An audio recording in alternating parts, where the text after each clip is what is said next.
कंधार शहरामध्ये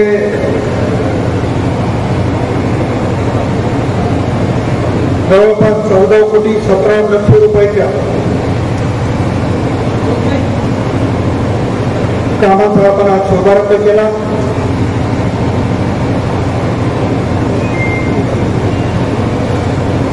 आणि त्यानिमित्तानं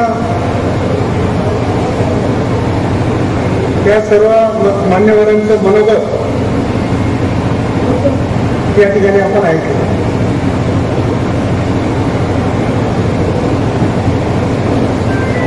आमचे मित्र डॉक्टर व्यंकटरावजी दळेबाई यांनी सांगितलं की सत्तेत असो वा सत्तेत नसो,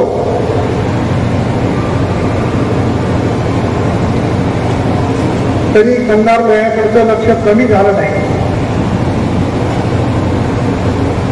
याचा अर्थ मी सत्तेत नव्हतो असा नाही,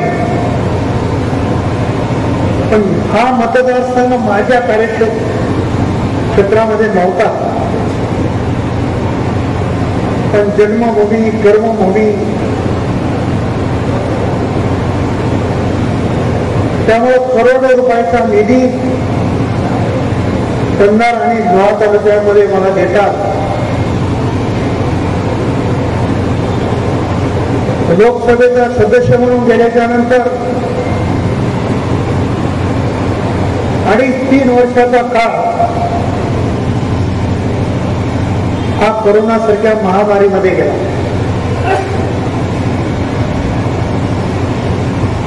कोरोनासारख्या महामारीमध्ये तुम्ही आम्हाला भेटायचं नाही आणि आम्ही तुम्हाला भेटायचं नाही, अशी अवस्था निर्माण झाली.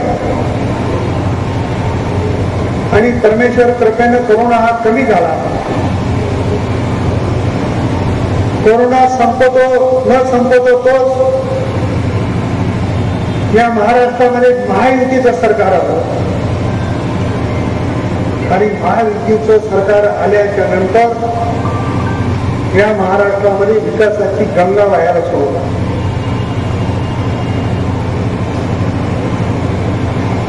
आमचे नेते देवेंद्र फडणवीस साहेबांच्या नेतृत्वामध्ये आम्ही जेव्हा काम करतो तेव्हा सर्वसामान्य कार्यकर्त्याला घेऊन चालणारा नेता कोण, तर त्याचं नाव देवेंद्र फडणवीस.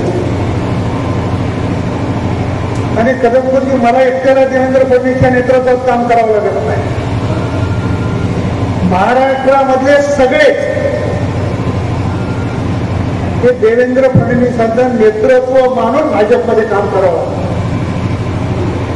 आणि जी करण्याची प्रथा आहे. त्यामुळे सर्वांवर लक्ष ठेवणारा नेता, सर्वांना बळकटी देण्याचं काम करणारा नेता म्हणून आम्ही त्यांच्याकडे सगळेजण बघतो. करोडो रुपयाचा निधी मिळाला. नांदेड जिल्ह्याच्या इतिहासात पहिले खासदार जे कोणी नांदेडचे असतील तेव्हापासून आतापर्यंतच्या काळात जेवढा निधी प्रताप पाटील चिखलीकरांनी आणला तो दुसऱ्या कुठल्याच खासदाराला आणला.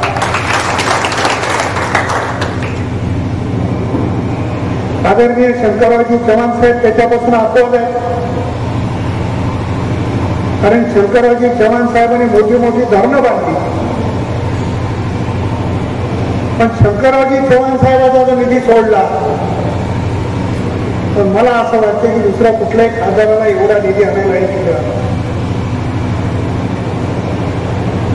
मी सगळे विवरण सांगणार नाही. हजारो कोटीमध्ये निधी आहे. एका रेल्वे विषय कामावर जर काम करायचं सांगायचं ठरलं तर माझ्या कार्यकाळामध्ये किमान 5,000 कोटी रुपये रेल्वेच्या विकासाला निधी आणला. ते यश कोणाला 25 वर्षात मिळालं नाही, ते यश माझ्यासारख्या कार्यकर्त्याला 5 वर्षामध्ये मिळालं. त्याचं कारण जर काय असेल तर नरेंद्र मोदीचं नेतृत्व हे त्याचं कारण. आणि त्यांच्या नेतृत्वामध्ये त्यांना देखील असं वाटलं की नांदेड जिल्ह्यातल्या जनतेने भारतीय जनता पक्षाचा खासदार निवडून दिला,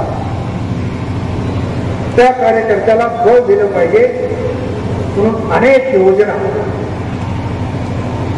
त्या त्यांनी मार्गाला लावण्याचं काम केलं. विमान सेवा, नॅशनल हायवे, रेल्वे सेवा, आठवण बघा 25 वर्षामध्ये जेवढी प्रगती नव्हती तेवढी नरेंद्र मोदी साहेब पंतप्रधान झाले, गडकरी साहेब मंत्री झाले, देवेंद्र फडणवीस साहेब मागे मुख्यमंत्री आणि आता उपमुख्यमंत्री झाले आणि माझ्यासारखा कार्यकर्ता खासदार झाला त्या काळात.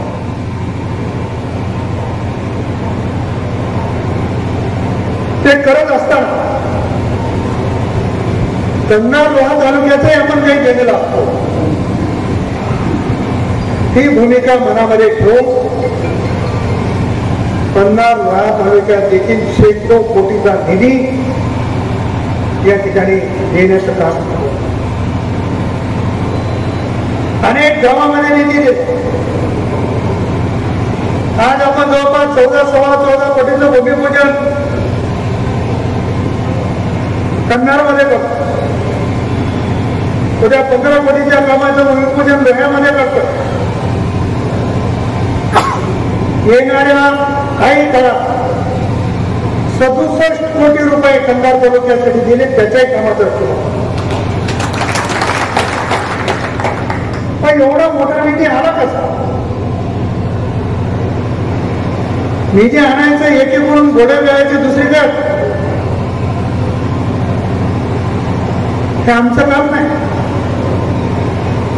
ज्याने निधी दिलाय त्याचं नाव घेतलंच पाहिजे. मी जर काही उदाहरण दिलं तर ते फार म्हणायला लागेल म्हणून त्या भानगडीत जाणार नाही. या मतदारसंघामध्ये मागच्या 5 वर्षात आम्ही चूक केली. इथं बसलेल्या सगळ्यांच्या आम्ही हातापाया पडल्या. सदावर्ते साहेब, मला एका तुमच्यासारख्या डॉक्टरांनी प्रश्न विचारला की खरंच हे IAS ऑफिसर होते का? आता एवढ्या चांगल्या मोठ्या डॉक्टरांनी प्रश्न विचारला, मला आश्चर्याचा धक्का बसला. आता मला जमावं लागलं, कारण मेहून आहे हो होते, मग इतके वेळ कसे? दुसरा प्रश्न विचारला, मेहून ते सोंग घेतात. आता मला कसं म्हणता येते काय बा येणार झाला? असलं तरी म्हणता येत नाही, ही अवस्था आहे. आपलं दुखणं बाहेर सांगता येत नाही. आणि लोक सांगायला सुरू केलं की मी याच्यावर एवढे उपकार केले, कोणावर? माझ्यावर केले. काही एका जण वाजून दाखवा कोणतरी काय ना वाजी झाले. अरे तुम्ही जे दिसायला लागलं त्याचं कारण प्रताप पाटील चिखलीकर.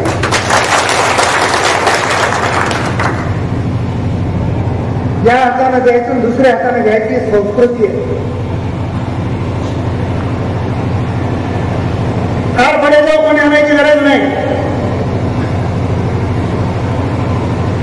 एका भाषणात ते कुठेतरी म्हणाले की पोलीसवाल्याला सांगायचं जेलमध्ये घालायचं हे धंदे माझे नाही. मी जबाबदार पदाधिकारी आहे, काही गोष्टी व्यासपीठावर बोलता येत नाही. पण अनेक जण जेलमध्ये कसं जाऊ नये याच्यासाठी प्रयत्न करणारा प्रताप पाटील. काय त्यांनी मर्यादा सांभाळून बोललं पाहिजे. आपण काचेच्या घरामध्ये राहायचं, दुसऱ्यावर दगड मारायचं, ही भूमिका कोणी मान्य करणार नाही. त्याच्यामुळे आपण बोलताना त्यांनी असो आम्ही असो, त्या तालुक्याची संस्कृती आहे की एक दुसऱ्याचा सन्मान करून बोललो. मी 1992 पासून जिल्ह्याच्या राजकारणात आम्हाला खूप विरोधक झाले.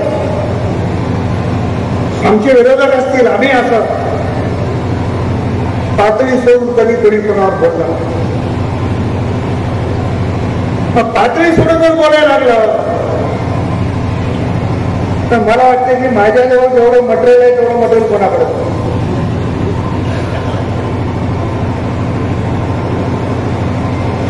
काय बोलावं. केवळ मीडियात आलं पाहिजे, केवळ आम्ही काहीतरी हुशार आहोत दाखवलं पाहिजे. कोणीतरी उल्लेख केला भाषणात परवा की मंत्रालयातून फाईल चोरी गेली कुठल्या एका कामाची. आता चोऱ्या करण्यामध्ये भाजप कोण असं तुम्ही विचार करा. मंत्रालयाची फाईल चोरून कोण ठेवू शकते? त्याला मंत्रालयाचाच अनुभव लागेल ना. आम्ही तर तुमच्यातली माणसं, रानटी माणसं, पण स्वतःच्या प्रसिद्धीसाठी काहीतरी वेगळं बोलायचं आणि आम्ही शहाणे आहोत हा जो दाखवायचा प्रकार आहे तो अतिशय चुकीचा आहे. तुम्हाला काय दिवे लावायचे लावा, तुम्हाला काय कामं करायची करा. लोक कोण किती काम केलं, कोण कितने पाणी नाही, तुम्हाला सगळ्यांनाच माहिती आहे. मी फार सांगण्याची आवश्यकता नाही, मी फार हुशार आहे आणि दुसऱ्याला काही कळत नाही. पण आम्हाला जेवढं कळते त्याच्यापेक्षा तुम्हाला 10 पट कळते याची जाणीव आम्हाला असली पाहिजे. पण आजकालचे पुढारी समोर बसलेल्या लोकांना काहीतरी वेगळं समजून आपलंच खरं आहे हा दाखवण्याचा जो प्रताप करण्याच्या माग आहे त्या नादात कोणी करू नये असं मला स्वतःला वाटतं. काही लोकांनी सांगितलं की बनवा बनवी पिक्चर काढायचे आहे. मी तर स्वागत करेल त्याचं. आणि बनवा बनवी पिक्चर काढताना टॉसपासून सुरू करावं लागेल. त्याचा टॉस कोणाच्या बाजूने पडणार? माझं जर ते ऐकणार असेल तर माझा सल्ला आहे का? एकदम छोट्या पवाराकडून उभा टाका आणि एकदम मोठ्या पवाराकडून उभा टाका. टॉस करायची पण गरज नाही. पण ते दोघेही दारामध्ये येऊ देतात का नाही मला फार शंका पाहिजे. कारण ज्या पक्षाच्या नावावर साजरा झाला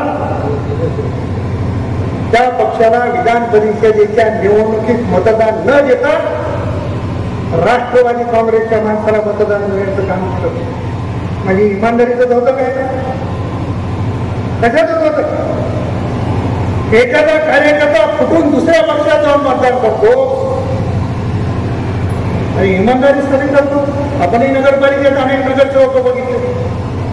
का केले? आणि मग म्हणायचं प्रताप पाटलांना काय दुर्बीण लावून बघितलं का? मी दुर्बीण लावायची काय करायचं? शेका पक्षाचे नेते आदरणीय जयंत पाटील साहेबांनी अतिशय स्पष्टपणे सांगितलं एक आमचं होतं तेही मिळालं. आता माझ्या सर्टिफिकेटची काय गरज आहे? लोकांना कळत नाही.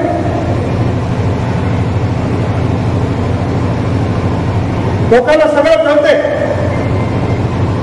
पण लोक बोलत नाही. योग्य वेळी योग्य निर्णय घेतात ही आपली संस्कृती. मागच्या वेळेस आपण चूक केली,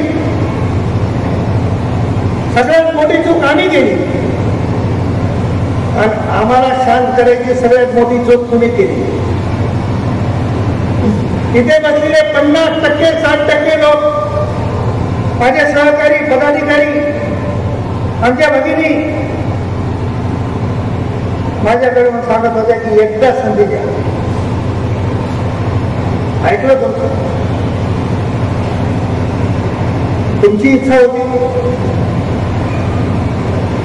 किंवा नाग नाचायला गेल्यावर भांडूळ कसं नसते बघा. पण तुमच्या लक्षात द्यायला गेलं की नागांना नसता येते पण भांडवळाला नाचता येत नाही. तरी मागे नाचायचा प्रयत्न केला. आता मानव नाचू शकते का? शकत नाही. रामभाऊ तुम्हाला जास्त अनुभव आहे. ती झालेली चूक 5 वर्षापूर्वी ही आपल्याला दुरुस्त करायची. आणि त्याला पैशाची कुंकुमी खूप आहे. प्रत्येकाला असं वाटायला लागलं की पैशाच्या जोरावर त्या ठिकाणी आपण निवडणूक लढू शकतो, जिंकू शकतो.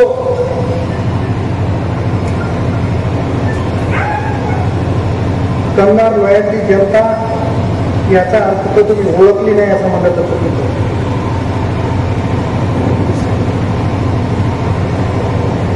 दुसरे भटके पुढारी काही आहेत. इथून पोट भरायला दुसरीकडे जायचं, तिथून हाकलून दिलं की इकडे यायचं. आणि इथे सांगायचं की मी 5 वर्ष झालं या मतदारसंघात काम करावं. अरे तुला तू जिथं काम करत होता तिथून तुला लोकांनी का नाकारले? भारतीय जनता पक्षाने तिकीट दिल्यावर 10,000च्या वर मतं मिळू शकतील. आपली पात्रता काय? बोला कोणाच्या बद्दल.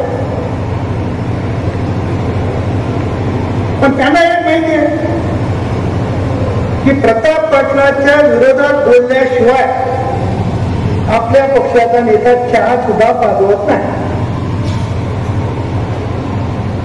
कारण मोठ्या माणसाच्या विरोधात बोलल्याशिवाय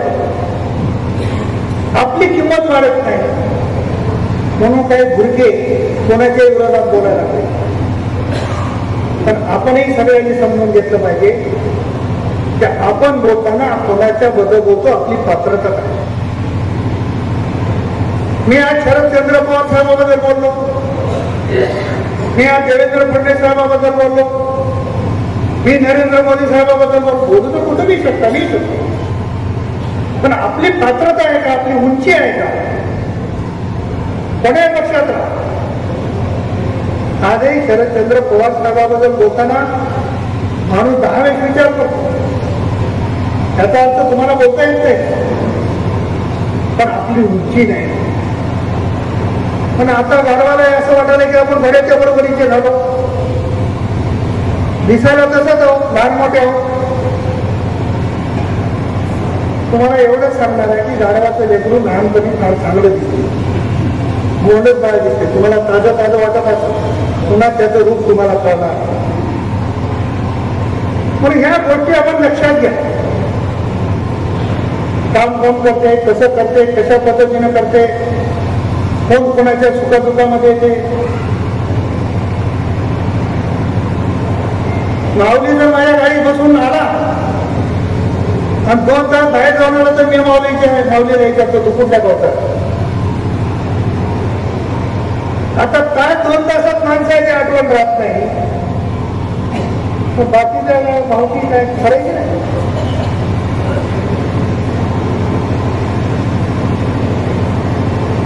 भारत जी मैंने पहले 4 पार्टी चेंज की, ये 4थी पार्टी है. 4 मतलब 3 चेंज हो गए, 4थी में हो. कांग्रेस में था, जब दोनों राष्ट्रवादी एक जगह थे तो राष्ट्रवादी में था, 2 शिवसेना एक जगह थे तो शिवसेना में था, और अब भाजप में था. पण आता काही लोक माझ्याही पुढे गेले. मी 25-30 वर्षात 4 पक्ष बदलले, माणसं 5 वर्षात 5 पक्ष बदलले. म्हणजे माझं रेकॉर्ड कसं मोडता येईल याचा प्रयत्न स्पर्धा लागला. तुमच्या आशीर्वादानं आपण सगळ्यांनी निवडून आणलं. पहिल्यांदा माझ्यासोबत येऊन देवेंद्र फडणवीस साहेबांसोबत कुठं झालं. दुर्दैवानं फडणवीस साहेबांचं सरकार आलं नाही. उद्धव ठाकरेंच्या सोबत कुठं आला. उद्धव ठाकरेंनी हात आकारता घेतला, अशोकराव चव्हाणांचा गाजावाजामध्ये सुरू झाला. अशोकराव चव्हाण यांना जन्मतात ओळखतात हे लक्षात आल्यावर अजितदादाचा गाजावाजा सुरू झाला. आणि आता महायुतीचं सरकार आल्यावर पहिली तर स्पर्धा लागली की एकनाथराव शिंदे साहेबाकडे जाऊ का फडणवीस साहेबाकडे जाऊ. फडणवीस साहेबांनी सांगितलं बैमान आपण या कोणी चान्स नाही. एकनाथराव शिंदे साहेबाकडे गेले. माणसाची अडचण सांगतो, मला फार क्यू येते माझ्या घेऊन. पुन्हा 2 महिन्याला दादा पुन्हा सरकारमध्ये आले. आता तर फजितीच झाली. ते मागच्या सरकारमध्ये दादाचा आणि आता शिंदेचा. मग दादाला सांगितलं मी बैमारी करून मतदान तुम्हाला देईल, तर तुमच्या चरणावर वाहून देईल. आता हे सत्र सगळं सुरू झालं. त्यामुळे अशा लोकांच्या बनवामध्ये बसून आपण सगळ्यांनी सावध राहायचं.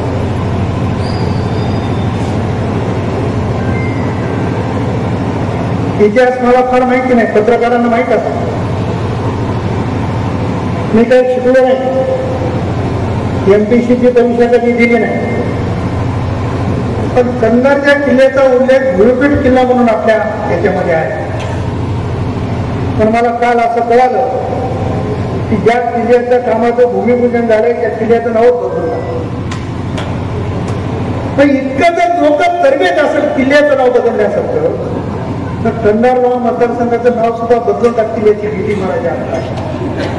म्हणून इतक्या विद्वान माणसाला इथं ठेवण्यापेक्षा आपण सगळेजण मिळून काहीतरी वेगळी शिफारस करू आणि त्यांना सांगू तुम्ही आता इथून दुसरीकडे जा.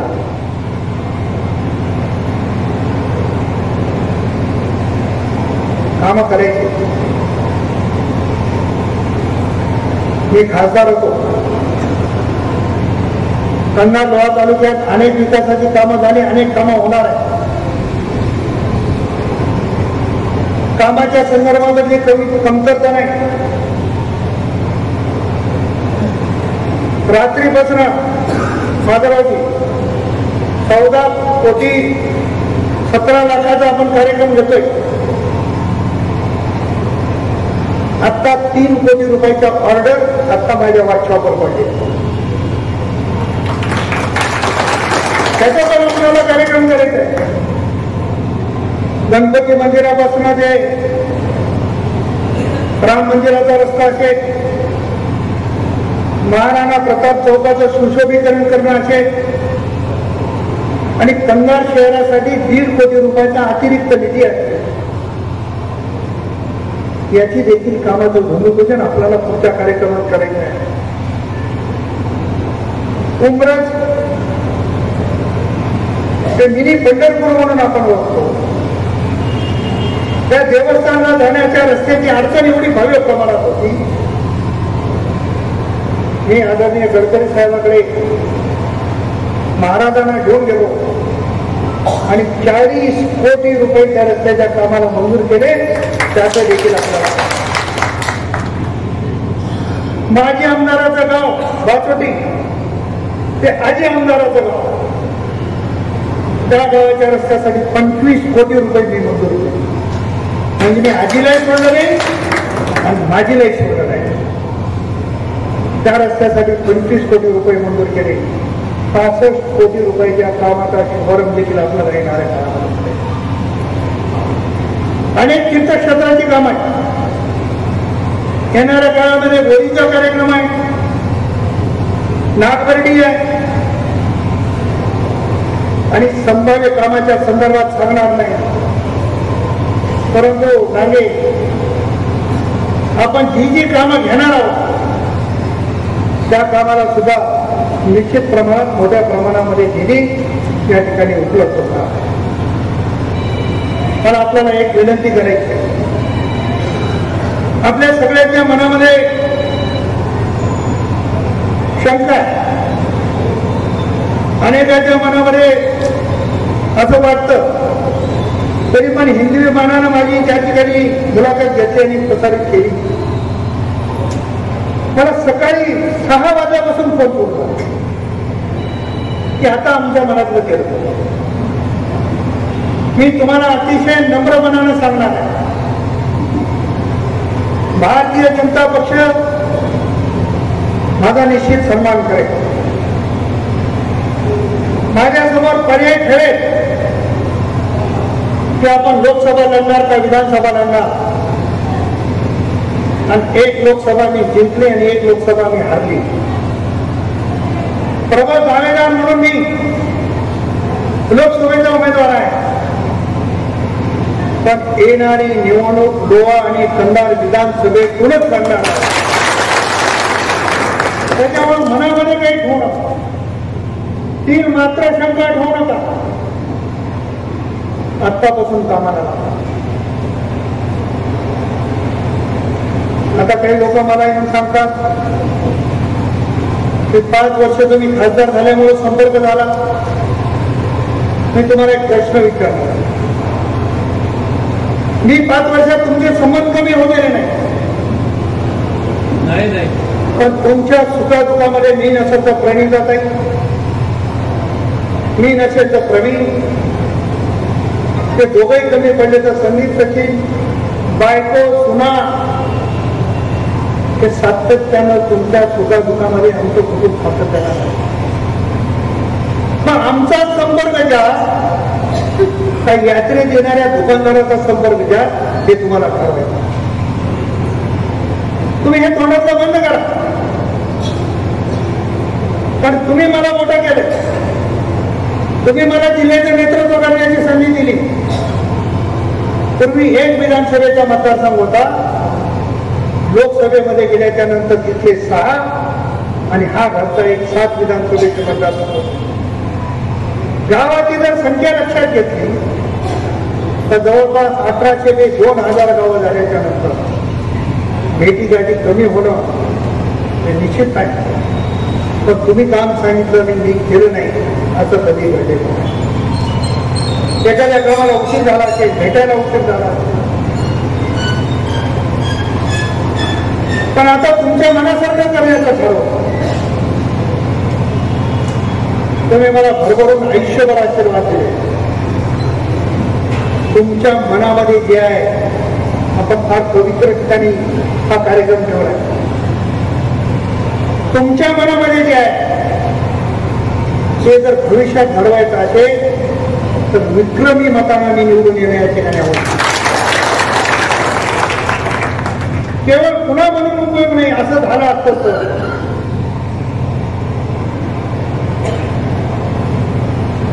मला आजही लोक म्हणायला लागले की तुम्ही लोकसभेत निवडून आल्यावर वर करून संधी. आता माझी मानसिकता झाली की वरची संधी सोडून खालची संधी घ्यायची इच्छा. आता जिल्ह्यामध्ये मला असं वाटतं की सगळ्यात सिनियर मी आहे, कारण माझ्या एवढ्या निवडणुका कोणीच लढवल्या नाही. पक्षाला पण विचार करावा लागेल की हा निवडून आला तर याला इथं बसवण्याची गरज आहे, आणि त्यानंतर या भागाचं चित्र काय मला खूप गोष्टी सांगण्यासारख्या. मला फार कोणावर टीका किती 1000 कोटीचे तळे आणले, हे आणले, ते आणले, त्या सगळ्या गोष्टी झाल्या सब बोगस.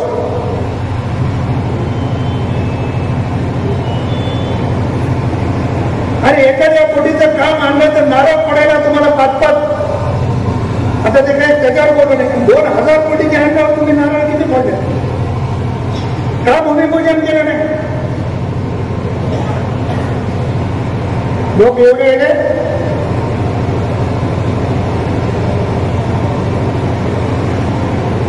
एखादा नारळ आचारसंहितेच्या पुढील फोडून दाखवा, मग शाबासकी देतात. हा आराखडा असतो.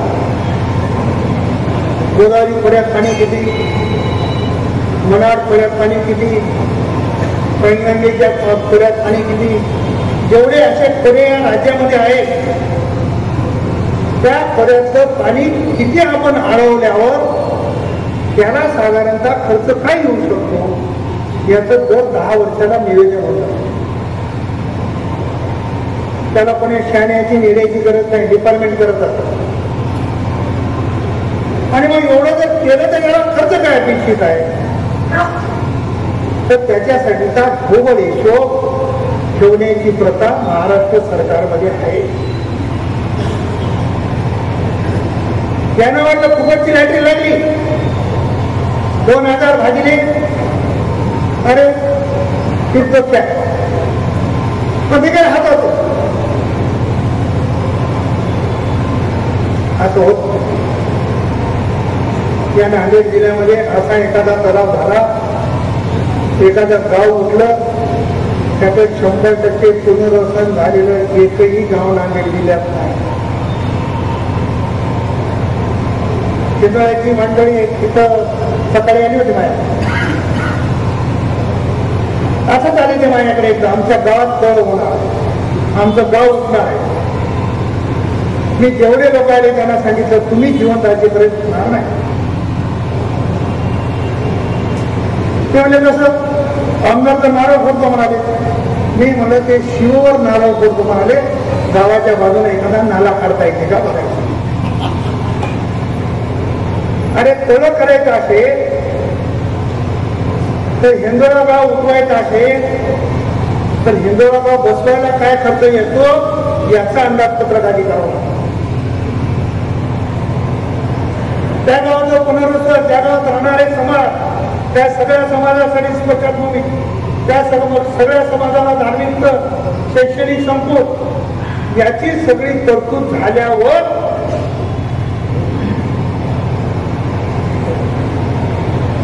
लेडीचा प्रकल्प 32 वर्षापासून झाला नाही.